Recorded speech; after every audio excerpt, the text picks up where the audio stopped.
لسر في مجارب شويكي قشتي لسر آشتي در روشحالاتا نافاراستا اف گرجي و ناكوكين كو لروشحالاتا نافاراستا هنا حتى نهاتينا چارة سر گرم قلت بشكل دقل برئيس جنرال مايكل فلين شورمند بري انجمن آسایش اجتماعی امریکا و سروک پیمانگاه گلد با استراتژیت ناف دولتی لواشنطن کدل واشنطن شوی که راستا خود گلمه دا بیتن جناب جنرال مایکل تو بخیراتی جبو کردستان 24 سپاس با آماده بونه هوا دست بی که بحثا آشتی بکن لروشحالاتا ناواراست بیراواتیتن 2024 دما بانگشه حل بجارتنان ترامپی دگوت اگر از ببم سروک امریکا د آشتی لروشحالاتا ناواراس یان آشتی لجهان برقرار بکم گلو بوچی ترامپی نشیا آشتی برقرار بکتن یان جی آشتی لروشحالاتا ناواراس برقرار بویا بهاتنا ترامپی تاکە برقرارکردنی ئاشتی لە ڕێگەی ئاشتێکی مامناوەندانە ئەگەر بەرقرار بکرێ ئەویشەوەی حەماس حزب الله حوسیەکان کە هەمویان ڕێکخراوی تیرۆریستین و خراونەتە لیستی تیرۆری ئەمریکاوە تەنانەت حوسیەکانی یەمەن کە لەو لیستە لەلایەن ئیدارەی بایدنەوە هێنرانە دەرەوە بەڵام دواتر تا ئەو کاتەی ئەمانە لەلایەن ئێرانەوە پشتیوانی دەکرێن و لە نێو نەچن ئاشتی نابێت برقرار ناکرێت تا دەسەڵاتی ئێران لە دەسەڵاتدا نەمێنێت ئەو کاتە ئاشتی دەبێت لە کاتێکدا ئەم جۆرە ئاستە لە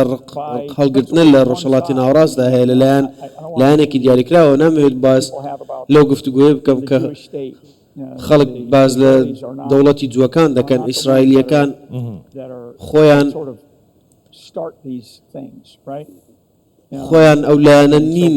کە ئەم کێشەیان دەست پێ کردووە باز لە هێرشەکان دەکەن لە ڕاستیدا ئاشتی نابێت لە کاتێکدا دەوڵەتێک بەناوی ئێران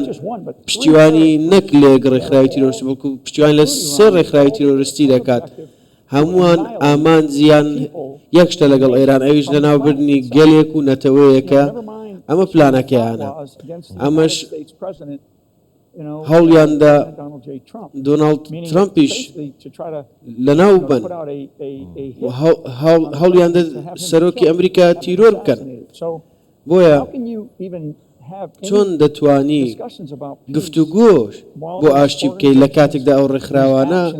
ئەم کردەوە ئەو مامەڵانە بوونیان هەیە ناتوانانی باسی ئاشتی بکەیت بە زۆر بە سادەی پێتان بڵێم ناتوانێت دۆناڵد ترامپ هەموو کارێک دەکات باش بەڵام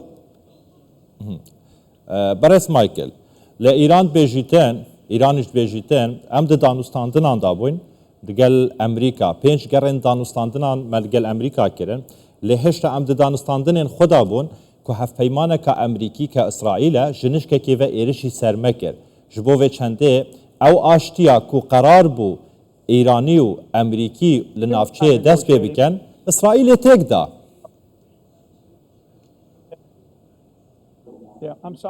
ببوورن ترامپ کۆتا وادەی دەستنیشان کرد گوتی 6 ڕۆژتان لەبەردەمە 6 ڕۆژ نا 6 ڕۆژ بۆیە ئەمە کۆتا خاڵی دانوستان بوو ئێران هیچ شتێکی لەو بارەیەوە نەدەویست بەڵام دوای 6 ڕۆژ نەیانزانی کە دانوستان بە تەواوی کۆتایی دێت ئێستاش ئێمە دەبینین کە لەوانەیە مامەڵەیەکی نەرێنی هەبێت چونکە ناکرێت کەسێک لە دانوستاندا بێت و دانوستان ناکات ئێرانیەکان دانوستانیان نەدەکرد ئەمە زۆر ئاشکرای ئەوان دانوستانیان نەدەکرد بە نیەتێکی باش بۆیە ئەوەی ڕوویدا ئیسرائیلیەکان بڕیاریاندا هێرش بکەنە سەر ئێران چونکە نەیانتوانی ڕێگری لە دروستکردنی چەکی ئەتۆمی بکەن هیچ ئەگەرێک نییە لە جیهاندا ناکرێت ئێران لە ژێرە و سەرکردایەتی ئێستای چەکی ئەتۆمی هەبێت ئەوانە دەسەڵاتێکی تونڕەون نابێت چەکی ئەتۆمیان هەبێت من هەرگیز ناڵێم ئێران وەکو گەلێک نابێت چەکی ئەتۆمی هەبێت بەڵام لە ژێر ئەو دەسەڵاتی ئێستا نابێت هەبێت باش بەڕێز مایکل تو خۆ دەزانی و هەرێمەک هەیە بژنێ هەرێما کوردستانی کونهام هەرێما کوردستانەیە ئەف هەرێمە لە ڕۆژهەڵاتە ناڤاڕاستە هەمیشە هەرێما کوردستانێ عودالا آشتیه بویه همیشه دست آشتیه و براتی و چارەسەریە بۆ gelên navçê dirêj kiriye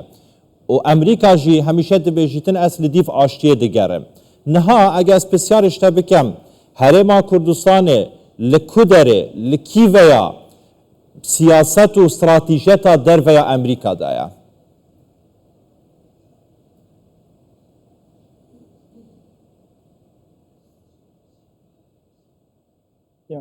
So I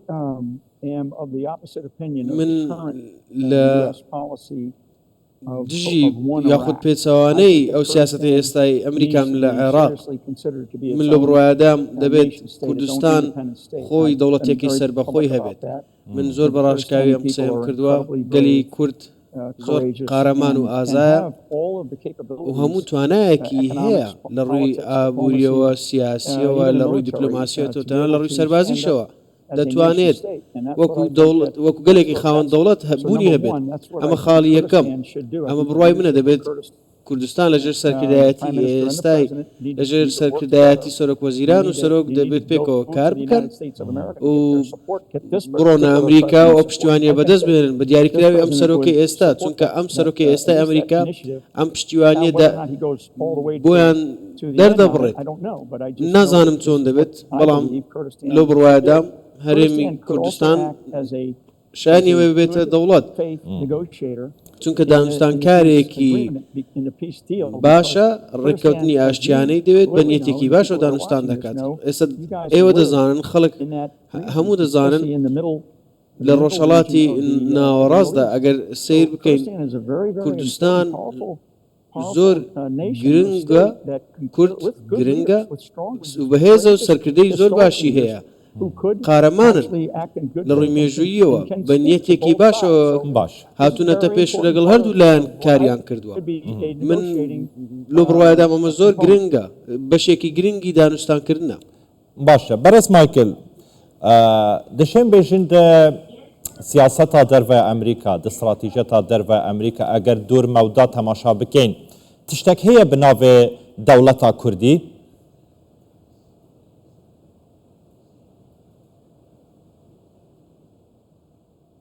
Yes. I don't know. I didn't hear the whole question. من تاوی پرسیارەکە تێنەگەشتم بەڵام سەرکردایەتی کوردستان پێویستە ئەم کارە بکەم منیش ڕاستەخۆم قسەیە بە سەرۆک وەزیران و سەرۆکی هەرێمی کوردستان دەڵێت کە پێشتر چاوم بە هەردووکیان کەوتووە ئەوان دوو بەڕێزی زۆر باشن دوو سەرکردەی زۆر باشن پێویستە بێکەوە کۆ ببینەوە بێکەوە کار بکەین خۆیان بە ئەمریکا نیشان بدەن بە سیاسەتێکی دەرەوەی گەورەتر نمایش بکرێت و لەگەڵ وەزیری دەرەوە و سەرۆکی ئەمریکا کۆ ببنەوە و پێیان بڵێن کە پێویست ئەمریکا چی بکات ئەمە زۆر باشە دەکرێت گفتوگۆیەکی باش بکەین من دەڵێن پێویستە گفتوگۆیە بکرێت جگە لەماش زۆر توانا هەیە کە هەرێمی کوردستان خۆی دەتوانێت ببێت بە دەوڵەت کە دەتوانێت سوودێکی بۆ ڕۆژهەڵاتی ناوەڕاست و بۆ جیانی شەبێت باشە بەڕێز مایکل هندوزانێن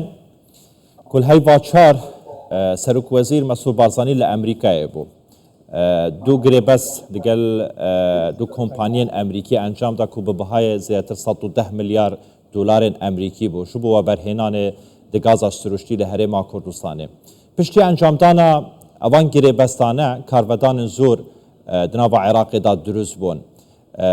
û piştî şerê İsraîlê û Îranê de navçeyê da. Yani hink agadarên niha milletek tête birsîkirin li serdestê welatekî ku dibêjne Iraq ew welata ku Emerîka azad kiriye yan Emerîka bi hevpeymana xwe dizanîtin. هەنوەیەکی چاوا دبینن ئایا ڕەوایە ئەمریکا لە سیاسەتا دەرڤ ئەمریکا کو وڵاتێک گەلێ خۆ برسی بکەتن دە پێناڤ سزادانێ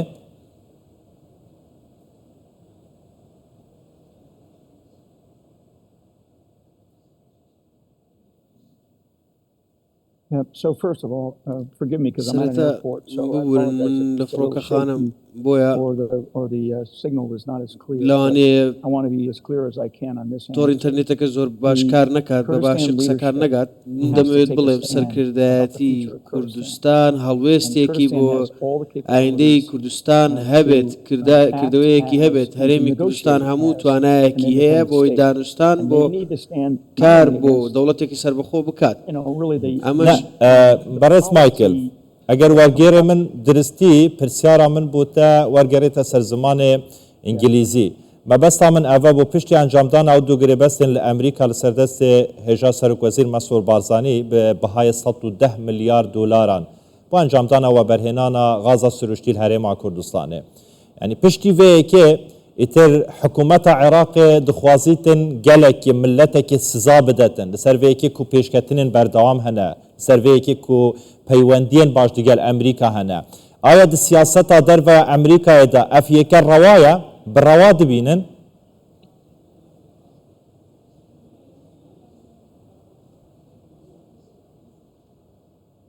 I don't know the answer to that, and I'm not going to. وەڵامی ئەمە نازانم نامێ باس لە وردەکاری یاساییەکان بکەم خەڵکی کوردستان و سەرکردایەتی کوردستان مێژوویەکی درێژینە و لە مێژینەی لەسەر ئازایەتی و قارەمانەتی هەیە باش ئەوانی کە ئێستا لەبەر پرسیارەتیدان سەرۆک وەزیران سەرۆکی هەرێم دەبێت هەڵوێستی دیکەیانە بێت هاوشێوەی مێژوەکەی پێشووتریان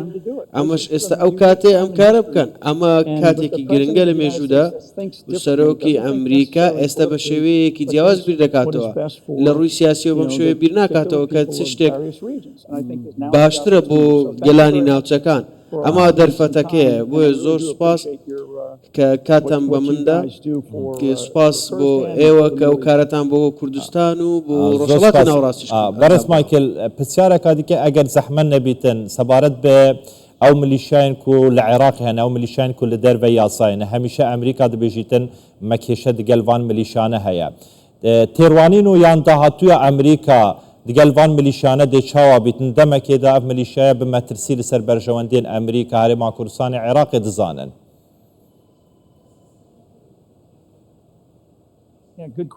شارێکی باشە من لەو بڕواایەدام و بڕواایەکەی من لە ئەزمونەوە سەرچاوە دەگرێت کە حکوومەتی ئێستای عێراق لە بەغدا زۆر نزیکە لەگەڵ دەسەڵاتی ئێران لە تاراندا و ئەم نزیک بوونەوەیە لە دژی ویستەکانی ئەمریکا ئەوەی کە ئەمریکا دەیەوێت لە ڕووی دروستکردنی پەیوەندیەوە پەیوەندی نێوان واشنگتن و بەغدا بۆیە دەبێت سەری ڕاستیەکە بکەن ئیدارەی ئێستای ئەمریکا لەژێر سەرکردایەتی دۆناڵد ترامپ بە دڵنیاییەوە لە کڕۆکی سیاسی و دیپلۆماسیەوە تێگەیشتونە لەو پەیوەندی نزیکەی تاران و بەغدا ئەمە تەندروست نییە پەیوەندێکی تەندروست نییە و لە بەرژەوەندی ئەمریکاشدا نییە زۆر باشە بەرز مایکە هەرچەندە گوتی پرسیارە داویە لێ کورتی پرسیارێکی دیکەم و کورتی بەرسەوام بدەیت دێ سوپاسگۆزار بم دەربارەی داهاتوویە سووریایە ئەمریکا نەها فۆکس لەسەر سووریایە هەیە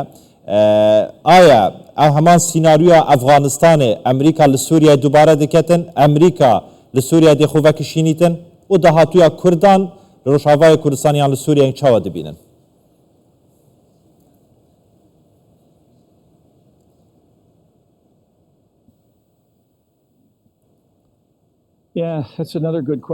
شارێکی دیکەیە کە باشە سووریا لەژێر سەرکردایەتی لە بڕواایەدام لەژێر سەرکردایەتی چەند کەسێکی زۆر مەترسیدارە و لەم کاتێ ئێستا خەڵکێکی زۆر هەن چەندین سەرکردە هەن لە جیهاندا هەموو بەم شێوەیە نازام چ وشەیەک بەکاربێنم لە ڕاستیدا نامێ وشەیەک بەکاربێنم کە نەشیاو بێت بۆ شاشەکەتان بەڵام ناڕازین سەرکردایەتی سووریایی ئێستا دەکرێت هەستێکی سەقامگیری دروست بکات تا ڕادەیەک سەقامگیریەکی کەم بۆ ناوچەکە بەڵام لە بڕوایەدام they have the same تەمەنی ideology درێژ نابێت that, چونکە and هەمان it's a much more ئایدۆلۆژیای radical هەیە form of an ideology و لە ڕاستیدا ئایدۆلۆژیایەکی تونندڕەوە وێنایەکی تونندڕەوی هەیە elements within the Middle East have. هەمان شێوەی گروپە تونندڕەوەکانی دیکەی ڕۆژهەڵاتی ناوەڕاستە بۆیە دەبێت چاوەڕێ بکەین سیر بکەین وەک ئەمڕۆ لێرە دانیشتم سیر There دەکەم are a lot of opportunities. زۆر There are دەرفەت هەیە certainly a lot of positive opportunities زۆر that could be had. دەرفەتی And this gets back ئەرێنی to هەیە the دەکرێت question you had earlier, دابین right? بکرێت About, دەگەڕینەوە سەر پرسیارەکەی what is the پێشووترمان role of ئایا Kurdistan? ڕۆڵی I do کوردستان think چی that دەبێت لە Kurdistan بڕوایەدام leadership کوردستان و has a سەرکردایەتیەکەی number of relationships